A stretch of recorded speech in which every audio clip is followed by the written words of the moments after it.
Hi everybody, Woody FitzHugh here with your Tweak of the Week, and today we got an email from Cameron in Jamestown, North Dakota. Cameron wants to know how to play better in the cold weather. Well, the first thing you have to do to play well in the cold is to be prepared for it. So first, get up a little earlier than usual and take a long hot shower, keeping the water mostly on your lower back. When you get out, do some good stretches to get yourself nice and loose.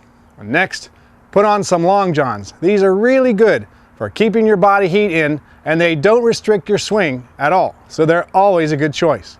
Now for the upper body, I recommend the typical sleeveless t-shirt first, and then a long sleeve turtleneck, and then a windbreaker vest. I say vest and sleeveless tee because we're probably going to finish up with a sweater, so we don't want too many layers over our arms and shoulders, as every additional layer restricts our backswing. Now because covering our head doesn't restrict our swing, and because we lose over 30% of our body heat from our head, I recommend going a little overboard in this department. I actually use two knit caps. The bottom one keeps in the heat, and the outer one helps break up the wind. Now next, make sure you have some good winter golf gloves. Without them, every little touch shot around the green becomes almost impossible. You can't have touch if your hands feel like stone. You have to be able to feel your hands and the club head. So make sure you have some good winter golf gloves and keep them inside the house instead of in your golf bag. That way they will start out at least at a reasonable temperature. Now on the way to the course, put your knit hat and your golf balls in front of the heating vents. That way they'll stay warmer longer, and it'll help you get off to a good start, which is always important. Now when you get on the course, I have a few strategies to help you play better. First, you need to remember that the ball will not fly as far in the cold, so we need to take one more club than we normally would. So if you would normally hit a 6, you're going to need to pull out that 5-iron. Not only will the ball not go quite as far because of the cold, but also because being bundled up like this, our backswing won't be as long or as smooth. So make sure you take an extra club and try to keep your swing smooth throughout the day. Solid contact is king in the winter and more difficult because of all that we are wearing.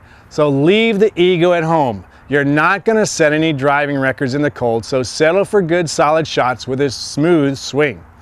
The second thing to keep in mind is that the ground is always harder in the winter. Result, you're not going to get the backspin on those little skid balls and approaches to the greens. The ball is going to run out on you, so you'll have to play for that. On the bright side, you will get more roll off the hard fairways for slightly longer drives. So now you might be thinking, wow, if I have to go through all this just to play in the cold, it's probably not worth it. Au contraire, my friend. Getting good at golf is a progressive learning process. One of the main reasons why most golfers never improve is because they are not willing to go out in the cold and keep the learning process going. They play through the summer learning and growing their game, and then over the winter they stop practicing and playing, so by springtime they are back to square one. The muscle memory is totally gone. Take the time and energy to go out and play in the bad weather. When springtime comes around, you'll be ready, your game will be sharp and still improving. Golf will seem much easier in the warmer weather, and before you know it, cold weather golf will be a breeze. So thanks for the email, Cameron, and I hope I've helped you learn a little something about cold weather golf. And folks, if you got something about your golf swing you don't understand, shoot us an email and we'll do a golf show just for you. I'm Woody FitzHugh, and that is your Tweak of the Week. See you at Woody's.